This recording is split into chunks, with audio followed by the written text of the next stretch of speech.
what I was saying, this is the thing that I was saying. I love my family. I love all my children. I love my grandchildren. I love my friends and associates.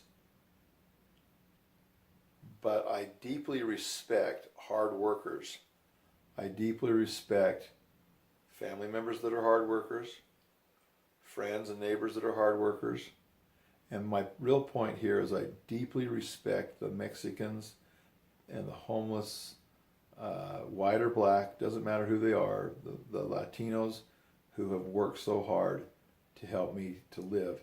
I have a deep, deep respect for the Mexicans and the Latinos and above. So I want my family to show up to my funeral, right? My family and good friends. I don't care about just everybody, but my family and my really close friends that I know. I want them to come and tell stories and laugh and have a good time at my funeral.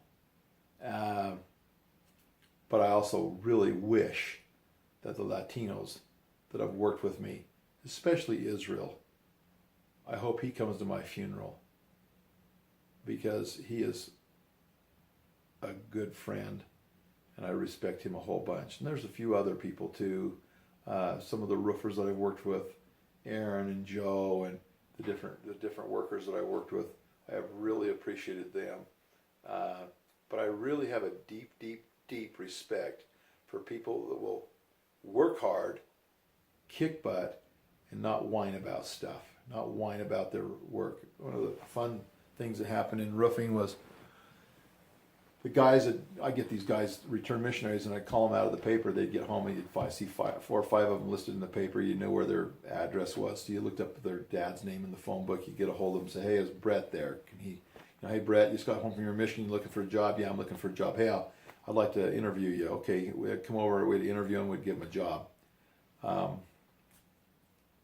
The return missionaries were really, really good workers.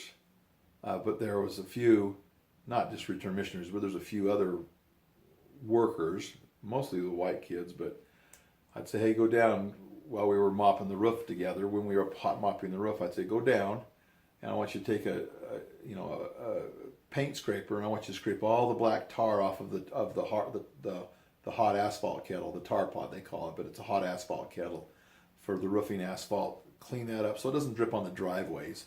Get it clean and everything and nice and neat." So then complain, it'd be smoky and hot. "Well, I don't want to do that. I don't want." I'd say, "Hey, you don't want to do that?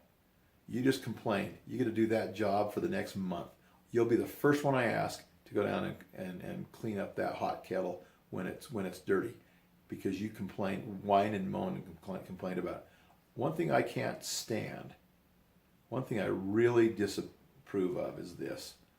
If your boss asks you to do something, of course that's got to be ethical and appropriate, moral, etc. But if your boss asks you to do something, you just say, "I'll take care of it." I don't care if it's picking up horse poo, raccoon poo, pigeon poo, or